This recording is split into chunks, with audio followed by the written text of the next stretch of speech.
Hello नमस्कार दोस्तों, कैसे हैं आप सब लोग। जैसा कि मैंने कल आप लोगों से वादा किया था कि आज के दिन से आप लोगों को ग्रामीण परिवेश की पूरी एक सीरीज मिलेगी जो 30 दिनों के अंदर अंदर आपका पूरा ग्रामीण परिवेश कवर कर लेगी।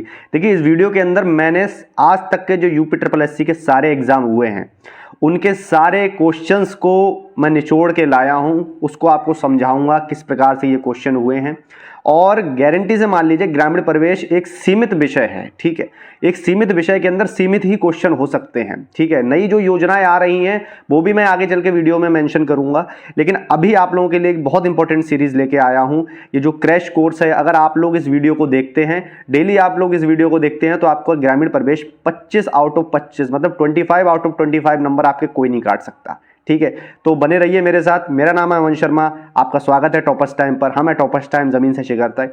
तो बात कर लेते हैं पहले क्वेश्चन की। देखिए, इसमें पुराने क्वेश्चंस भी हैं, तो आप लोग पुरानी डेट के अनुसार इसमें ज्यादा परेशान ना हो। पुराने क्वेश्चंस भी हैं, उनको मैं स्किप करा दूंगा या बता भी दूंगा, कोई बात नहीं है। बात करते हैं पहले क्वेश्चन की। देखिए, पहला क्वेश्चन क्या कहता है, भारत में किस बचत योजना को 30 नवंबर से बंद कर दिया गया परंतु हाल में पुनः लागू कर दिया गया। अब ये 30 नवंबर वाला, ये लगभग सन 2016 का ये सवाल है, ठीक है। 2016 का ये सवाल है, तो इसमें एक आंसर क्या हो जाएगा, इसमें हो जाएगा किसान बचत पत्र। देखिए, किसान बचत पत्र एक प्रकार से बैंकों से हमको मिलते थे, हम उसको इकट्ठा कर लेते थे, ठीक है। कुछ पैसे देके हमको बचत पत्र मिलते थे। बाद में जब हम उसको बैंक में डिपॉजिट करने जाते थे, फिर बैंक हमको उस पर इंटरेस्ट लगा के पैसे देता था। तो ये एक अकाउंट के तौर पर कार्य करता था ये किसान बचत पत्र। पहले के किसान, आप लोग पूछ लीजिए अपने जो भी घर में बड़े लोग हों, उनसे पूछिए कि किसान बचत पत्र क्या होता है, वो आपको बहुत सही जानकारी दे देंगे। इस प्रकार का ये बचत पत्र होता था, ठीक है। नेक्स्ट क्वेश्चन पे आ जाते हैं। नेक्स्ट क्वेश्चन आपका क्या कहता है, भारत में राष्ट्रीय ऊर्जा संरक्षण दिवस कब मनाया जाता है। देखिए, दिवस बहुत इंपॉर्टेंट है, ठीक है। मेनली जो दिवस हैं भारत के, उनको आप लोग बहुत दिमाग से पढ़िए, सारे दिवस को याद कर लीजिए, क्योंकि 1 या 2 प्रश्न हम लोगों ने आज तक सारी परीक्षाओं में देखे हैं, ठीक है। तो भारत में राष्ट्रीय ऊर्जा संरक्षण दिवस कब मनाया जाता है, तो ऊर्जा संरक्षण दिवस आपका 14 दिसंबर को मनाया जाता है, ठीक है। 14 दिसंबर को आपको ऊर्जा संरक्षण दिवस मनाया जाता है। ये आप अपने दिमाग में रखेंगे कि 14 दिसंबर को ऊर्जा संरक्षण दिवस मनाया जाता है, ठीक है। बाकी इन दिवस को 14 सितंबर को क्या मनाया जाता है, 14 नवंबर को क्या देखिए, 14 सितंबर को मेरे हिसाब से ये हिंदी दिवस मनाया जाता है, ठीक है। हिंदी दिवस मनाया जाता है। 14 नवंबर को क्या मनाया जाता है, आप लोग कमेंट बॉक्स में बता दीजिए, ठीक है। नेक्स्ट क्वेश्चन पे आते हैं। अगर मैं सबके बारे में इलॉबरेट करूंगा तो फिर वीडियो थोड़ी लंबी हो जाएगी। नेक्स्ट क्वेश्चन पे आते हैं। यूएनओ ने वर्ष 2012 को किस रूप में मनाया, यूएन का जो थीम क्या थी वर्ष 2012 की, तो यूएन की जो वर्ष 2012 की थीम थी वो सहकारिता वर्ष के रूप में थी। आप लोगों ने गांव में सहकारी बैंकों का नाम सुना होगा, ग्रामीण सहकारी बैंक है, तो सहकारिता वर्ष के रूप में यूएनओ ने 2012 का जो वर्ष मनाया था। ये पुराने क्वेश्चंस हैं, कुछ क्वेश्चंस पुराने आएंगे, उससे आपको घबराना नहीं है, आपको जवाब देते रहना है, ठीक है। नेक्स्ट क्वेश्चन पे आ जाते हैं। नेक्स्ट क्वेश्चन आपका क्या कहता है, नेक्स्ट क्वेश्चन कहता है आशा योजना का संबंध किससे है। देखिए, ये बहुत इंपॉर्टेंट क्वेश्चन है, आशा योजना का संबंध किससे, ये शायद आपको पता भी होगा। आशा योजना का संबंध किससे, सामाजिक स्वास्थ्य कार्यकर्ताओं से, रंगमंच कलाकारों से, बाढ़ राहत कार्यक्रम से। देखिए, बाढ़ राहत कार्यक्रम से आशा का कोई संबंध नहीं है, रंगमंच कलाकारों से आशा का कोई संबंध नहीं है। आशा का संबंध है सामाजिक स्वास्थ्य कार्यकर्ताओं से। गांव गांव में जो ग्राम पंचायतों में आशा बहनें जो होती हैं, वो लोग जो शिशु होते हैं 0 से 6 साल के बच्चे, उनका पालन पोषण के लिए जो भी सारी चीज़ें सरकार की तरफ से आती हैं उनको प्रोवाइड कराई जाती है, ठीक है। नेक्स्ट क्वेश्चन पे आते हैं। यार, वीडियो को लाइक कर दें यार, मुझे आपका बहुत सपोर्ट इंपॉर्टेंट है, ठीक है। नेक्स्ट क्वेश्चन पे आ जाते हैं। भारत का सबसे बड़ा सोलर पावर प्लांट किस राज्य में स्थित है। बहुत अच्छा क्वेश्चन है। भारत का सबसे बड़ा सोलर पावर प्लांट किस राज्य में स्थित है, तो बताइए किस राज्य में स्थित है। इसका राज्य स्थित है गुजरात में, ठीक है। गुजरात में इसका सबसे बड़ा सोलर पावर प्लांट स्थित है, गुजरात राज्य में। राजस्थान नहीं होगा इसका, कर्नाटक नहीं होगा, यूपी नहीं होगा। देखिए, बड़ा कंफ्यूजन हो जाता है कभी कभी कि उत्तर प्रदेश के पेपर में आया है तो हम उत्तर प्रदेश को ही आंसर लगाएंगे, लेकिन हम ऐसा रेयरली नहीं होता है, ठीक है। कभी कभी ऐसा हो जाता है, लेकिन सभी क्वेश्चनों में ऐसा नहीं होता है। नेक्स्ट क्वेश्चन पे आ जाते हैं। नेक्स्ट क्वेश्चन आपका क्या कहता है, निम्न में से पशुपालन से संबंधित योजना कौन सी है। पशुपालन से संबंधित योजना कौन सी है, खुरपका रोधी योजना, मतलब जब पशुओं के खुर पक जाते हैं, जो उनके पैर होते हैं वो पक जाते हैं, इसके रोधी योजना। पशुचारा विकास योजना, ऑपरेशन फ्लड, ठीक है। उपरोक्त सभी, तो बताइए क्या होगा। ये पशुपालन मतलब जिसमें पशु होते हैं, तो जो खुरपका रोधी योजना होती है ये भी पशुओं से संबंधित है। पशुचारा विकास योजना ये भी पशुओं से संबंधित है। ऑपरेशन फ्लड जो दुग्ध उत्पाद से संबंधित था ये भी पशुओं से संबंधित है। तो इसका मतलब इसका आंसर डी हो जाएगा, उपयुक्त सभी, ठीक है। उपयुक्त सभी इसका आंसर हो जाएगा।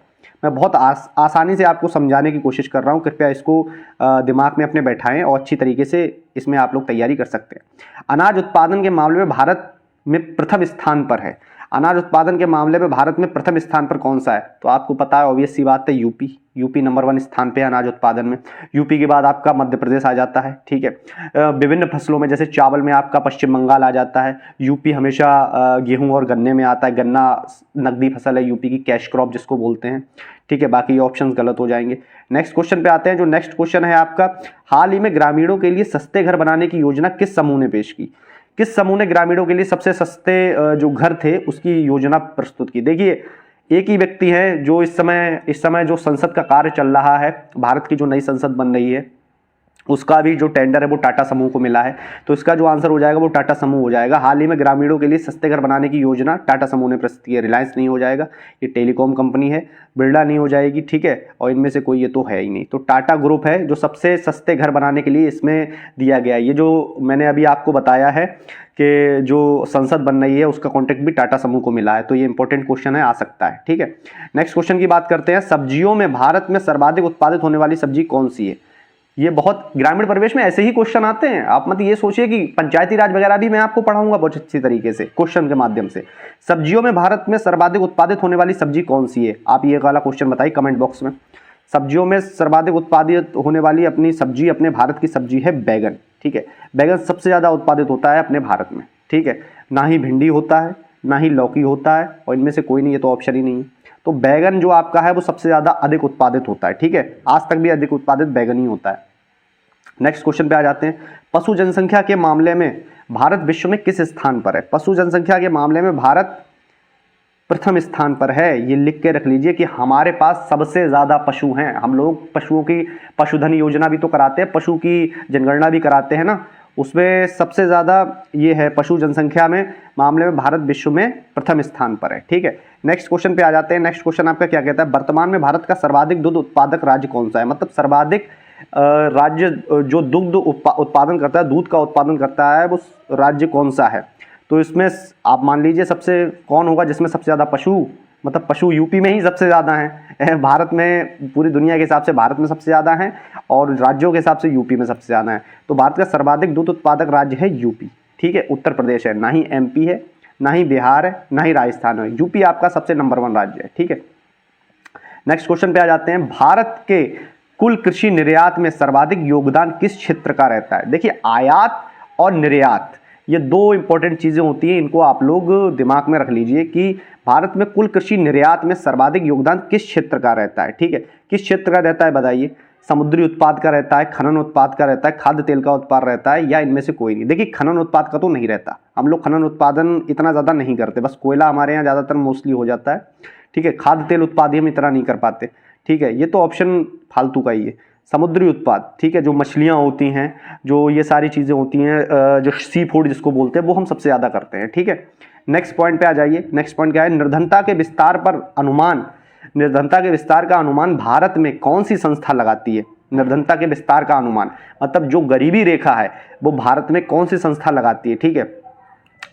कौन सा? राष्ट्रीय नमूना सर्वेक्षण संगठन, ये हो सकता है, वित्त मंत्रालय, योजना आयोग, या ए व सी दोनों, ए व सी दोनों।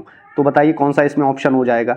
इसका ऑप्शन हो जाएगा ए व सी दोनों, ठीक है। योजना आयोग भी लगाती है, जो इस समय नीति आयोग बन गई है, ठीक है। 2014 से इसको नीति आयोग बना दिया, 2015 से इसको नीति आयोग बना दिया है, ठीक है। नीति आयोग जिसका जो अध्यक्ष होते हैं वो भारत के प्रधानमंत्री होते हैं, और भारतीय राष्ट्रीय नमूना सर्वेक्षण संगठन, ठीक है। नेक्स्ट क्वेश्चन पे आ जाते हैं। नेक्स्ट क्वेश्चन क्या है आपका? निम्न में से कौन सी गरीबी रोधी नीति से संबंधित है? निम्न में से कौन गरीबी रोधी नीति से संबंधित है? बताइए आप। आर्थिक प्रगति को प्रोत्साहन, गरीबी रोधी मतलब जो गरीबी हटाती है, वो कौन से इस नीति से क्या क्या संबंधित है, ठीक है। आर्थिक प्रगति को प्रोत्साहन, ये तो नाम से ही लगता है कि प्रगति को है, तो ये हो जाएगा। मानव विकास को प्रोत्साहन, ऑब्वियस सी बात है, ह्यूमन डेवलपमेंट हो जाएगा। गरीबी उन्मूलन से लक्ष्य आधारित कार्यक्रम, बिल्कुल हो जाएगा। मतलब सभी सत्य हैं इसके अंदर, ठीक है, सभी इसके सही हैं। क्योंकि आप लोग क्वेश्चन के हिसाब से भी देखिए, ऑप्शन के हिसाब से भी देखिए, ऑप्शन में भी पता चल जाता है कि कौन से ग्रामीण परिवेश इतना हाई नहीं आएगा जितने लोग वीडियो बना रहे हैं यूट्यूब पे, जितनी हाई हाई चीजें पढ़ा रही हैं। यूपीएसआई की जैसा हिसाब हो जाएगा, ठीक है। इसलिए बेसिक को पकड़ के रखिए, बेसिक कभी मत भूलिए, जो बेसिक वाली चीजें। नेक्स्ट क्वेश्चन पे आ जाते हैं। नेक्स्ट क्वेश्चन क्या आपका कह रहा है? विश्व में HIV प्रभावित व्यक्तियों की आबादी वाला दूसरा बड़ा देश कौन सा है? मतलब HIV एड्स जो होता है उसको प्रभावित व्यक्तियों की आबादी वाला दूसरा देश इसमें कौन सा है? तो दूसरा देश इसमें कौन सा है? दूसरा देश इसमें अमेरिका है, ठीक है, दूसरा देश इसमें अमेरिका है, ठीक है, ये आपका ऑप्शन हो गया अमेरिका, ठीक है। वॉइस ठीक आ रही है क्या? मुझे वॉइस में थोड़ी समस्या लग रही है, कमेंट में बता दीजिए अगर वॉइस ठीक आ रही हो तो ठीक है, ठीक है। नया क्वेश्चन कौन सा है आपका? आयुष संबंधित है। आयुष मंत्रालय जो आयुष है, जैसे अभी पीएम मोदी ने आयुष मंत्रालय बनाया था, तो आयुष मंत्रालय के अंतर्गत 5 लाख तक का जो भी हेल्थ की जो भी सारी दवाइयाँ होती हैं, जो भी डॉक्टरी खर्चे होते हैं, वो सब आयुष दे सकता है, ठीक है। तो आयुष आयुर्वेद और योगा बिल्कुल हो सकता है, आयुर्वेद और योगा।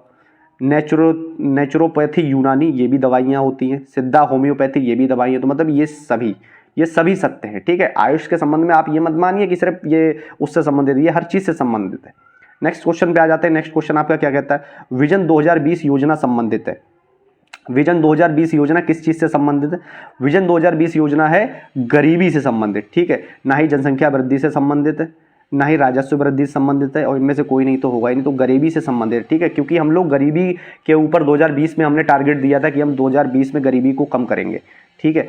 नेक्स्ट क्वेश्चन पे आ जाता है, निर्धनता में भारत के किस राज्य का अनुपात सबसे अधिक है? अब ये बताइए, क्वेश्चन बहुत इंपॉर्टेंट है। निर्धनता में भारत के, मतलब गरीबी में भारत के किस राज्य का अनुपात सबसे ज्यादा है? बताइए। राजस्थान नहीं हो सकता, ठीक है, मध्य प्रदेश नहीं होगा, बिहार सबसे ज्यादा निर्धन राज्य है, ठीक है, ये जो बिहार है ये आपका ऑप्शन सही हो जाएगा। नेक्स्ट क्वेश्चन पे आ जाते हैं। नेक्स्ट क्वेश्चन आपका क्या कहता है? उत्तर प्रदेश में लगभग कितने प्रतिशत लोग गरीबी सीमा रेखा से नीचे निवास करते हैं? मतलब बीपीएल के नीचे कितने लोग निवास करते हैं? जैसे बीपीएल को कहते हैं ना, BPL below poverty line, below poverty line की फुल फॉर्म भी पूछ ली जाती है, बिलो पॉवर्टी लाइन क्या होता है, ठीक है। तो 19 में का आंसर क्या हो जाएगा? 19 में का आंसर हो जाएगा आपका पहला 40.56%। इतने लोग गरीबी रेखा से नीचे हैं उत्तर प्रदेश में, ठीक है, मतलब इतने लोग बीपीएल कार्ड धारक हैं उत्तर प्रदेश में। तो समझ लीजिए लगभग 60.44% जो लोग हैं वो गरीबी रेखा से ऊपर हैं, जो शहरों में निवास करते हैं, गांव में भी निवास करते हैं। गांव में भी बहुत से लोग होते हैं जो बीपीएल होते हैं, बीपीएल से ऊपर होते हैं, ठीक है। नेक्स्ट क्वेश्चन पे आ जाते हैं। भारत में सबसे कम गरीबी अनुपात है, ये क्वेश्चन बहुत इंपॉर्टेंट है। भारत में सबसे कम गरीबी अनुपात कहाँ है? भारत में सबसे कम गरीबी अनुपात पंजाब में है, ठीक है, पंजाब में सबसे कम गरीबी अनुपात है भारत में, ठीक है। दिल्ली में भी है, ठीक है, राजस्थान में भी है, और इनमें से कोई नहीं तो ऑप्शन ही नहीं है। पंजाब में सबसे कम गरीबी अनुपात है, ठीक है। नेक्स्ट क्वेश्चन पे आ जाइए। लकड़ावाला फॉर्मूला संबंधित है, मतलब लकड़ावाला जो समिति बनी थी वो किस चीज से संबंधित है? बहुत इंपॉर्टेंट क्वेश्चन है दोस्तों। लकड़ावाला समिति देखिए निर्धनता से, गरीबी रेखा से संबंधित है, क्योंकि लकड़ावाला ने जो समिति बनी थी इसमें प्रति व्यक्ति आय को निर्धारित किया था कि कोई व्यक्ति इतने रुपए से अगर कम कमाता है तो वो व्यक्ति गरीबी रेखा से नीचे आ जाएगा, ठीक है। तो ये निर्धनता से संबंधित है, ठीक है, लकड़ावाला फॉर्मूला। जनसंख्या से संबंधित नहीं है, काले धन से संबंधित नहीं है, ठीक है। नेक्स्ट क्वेश्चन पे आ जाइए। गरीबी अनुमान से निम्न में कौन सा अर्थशास्त्री संबंधित है? मतलब जो गरीबी अनुमान, मतलब गरीबी के लिए जो पॉलिसी बनती हैं उनमें से कौन सा अर्थशास्त्री संबंधित है? बताइए कौन सा अर्थशास्त्री संबंधित है? डांडेकर रथ, ये बहुत इंपॉर्टेंट क्वेश्चन हो जाता है। डांडेकर रथ भी गरीबी अनुमान जो अर्थशास्त्री थे, जो गरीबी के ऊपर जिनने बहुत रिसर्च की थी। पीके वर्धन भी हो जाएगा इसका आंसर, ठीक है, पीके वर्धन साहब भी हो जाएगा। बीएस मिन्हास ये भी हो जाएगा, मतलब उपयुक्त सही इसका सही आंसर है, ठीक है। ये तीनों डांडेकर रथ, पीके वर्धन, बीएस मिन्हास। मैंने आपके लिए ऐसा क्वेश्चन लेके आया जिसमें आपको ये कोई भी नाम मिले गरीबी के अर्थशास्त्री के रूप में, तो आप इसका आंसर यही लगाएं, ठीक है। नेक्स्ट क्वेश्चन पे आ जाइए। ग्रामीण गरीबी का मूल कारण क्या है? मतलब ग्रामीण में, गांव में जो गरीबी होती है उसका मूल कारण क्या है? ठीक है, कृषि के अर्ध सामंती उत्पाद संबंधी का होना, कृषि के अर्ध सामंती उत्पाद संबंधी का होना, मतलब जो कृषि में हम लोग उत्पाद करते हैं उसका हमें मूल रूप नहीं मिल पाता, ठीक है, जो भी सारी चीजें हमें मूल उसका पैसा नहीं मिल पाता, अर्ध सामंती, ठीक है, पूरा सामंतवाद इसमें आ जाता है, इसीलिए हमें पूरा इसमें पैसा नहीं मिल पाता, ठीक है। भूमि सुधारों का अपर्याप्त प्रभाव, जो भूमि सुधार हो रही है उसका जो प्रभाव हो रहा है वो कोई प्रभाव नहीं हो रहा, ना ही चकबंदी प्रणाली हो रही है सही से, ना ही मतलब हमारे अलग अलग खेत हैं, ठीक है, कोई जो भूमि है वो उपजाऊ है, कोई जो भूमि है वो बंजर है, ठीक है, उस प्रकार से बढ़ती जनसंख्या, ये भी बहुत इंपॉर्टेंट फैक्टर, मतलब उपयुक्त सही इसका आंसर हो जाएगा, ठीक है, उपयुक्त सही इसका आंसर हो जाएगा। नेक्स्ट क्वेश्चन, बस 2 ही क्वेश्चन और हैं तो वैसे 50 क्वेश्चन, मैं आपको 25 ही क्वेश्चन कराऊंगा जो इंपॉर्टेंट है। आम आदमी बीमा योजना शुरू की गई। आम आदमी बीमा योजना कब शुरू की गई, बताइए आप आंसर इसका। आम आदमी बीमा योजना कांग्रेस की सरकार में शुरू की गई, जो 2 अक्टूबर 2007 से शुरू की गई। ठीक है, 2 अक्टूबर 2007 से आम आदमी बीमा योजना शुरू की। ये योजना बहुत इंपॉर्टेंट है और ज़्यादातर कृषि से योजना, जैसे कृषि दुर्घटना, वो प्रधानमंत्री दुर्घटना बीमा योजना, मुख्यमंत्री दुर्घटना बीमा योजना जिसमें 5 लाख रुपए मिलता है, प्रधानमंत्री दुर्घटना बीमा योजना, किसान दुर्घटना बीमा योजना जिसमें 2 लाख रुपए मिलता है। ये बहुत इंपॉर्टेंट क्वेश्चन है। एक लेखपाल जब बनता है तो उसको इन्हीं क्वेश्चंस का सामना करना पड़ता है। ठीक है, जब इन्हीं पेपरों में इसी प्रकार के क्वेश्चन आते हैं तो ये आपका सही हो जाएगा आंसर। नया कौन सा क्वेश्चन है, नाबार्ड की स्थापना किस समिति की सिफारिश के आधार पर की गई। नाबार्ड जो ग्रामीण बैंकें होती हैं उनकी शुरुआत नाबार्ड के द्वारा ही की गई थी। ठीक है, नाबार्ड की स्थापना किस समिति के द्वारा, मेरे हिसाब से नाबार्ड 1982 के आसपास बना था। नाबार्ड 1982 के आसपास बना, आप चेक कर लीजिए, 1982 में नाबार्ड बना था और शायद 1988 में सेबी की स्थापना हुई थी। आप लोग कमेंट बॉक्स में उसमें आप लोग चेक करके बताना कमेंट बॉक्स में, ठीक है, कि नाबार्ड की स्थापना क्या 1982 में हुई थी। 25 में का आपका आंसर हो जाएगा शिवरामन कमेटी। नाबार्ड की स्थापना किस समिति की सिफारिश पे की थी, शिवरामन कमेटी। बहुत लोक लेखा समिति तो ये संसद की समिति होती है। ठीक है, इसमें विपक्ष के नेता होते हैं। ठीक है, और इसमें विपक्ष का नेता भी इसका लीडर होता है। लगभग 22 सदस्य होते हैं लोक लेखा समिति में, 22 सदस्य होते हैं। आप लोग चेक कर लीजिए, 22 सदस्य होते हैं। ठीक है, नरसिंगा समिति नहीं होगा, शिवरामन समिति होगा। ठीक है, बाकी जो भी सारे क्वेश्चन है मैं आपको 25 क्वेश्चन डेली मैं आपको 25 से लेकर 30 क्वेश्चन पढ़ाऊंगा। वीडियो थोड़ी लंबी ना हो, आप लोगों को भी स्ट्रेस ना हो। ठीक है, बहुत बहुत धन्यवाद, अपना ख्याल रखें। कमेंट बॉक्स में बताएं आपके कितने क्वेश्चन सही हुए। डेली आपको इसी प्रकार के, कल से और थोड़ा इलेबोरेट करने की कोशिश करूंगा। मैं सोचता हूँ वीडियो ज़्यादा लंबी ना हो, इसीलिए मैं सारी चीज़ें नहीं बताता। ठीक है, चलिए बहुत बहुत धन्यवाद, अपना ख्याल रखें, स्वस्थ रहें। टॉपर्स टाइम को सब्सक्राइब कर दें। बहुत बहुत धन्यवाद।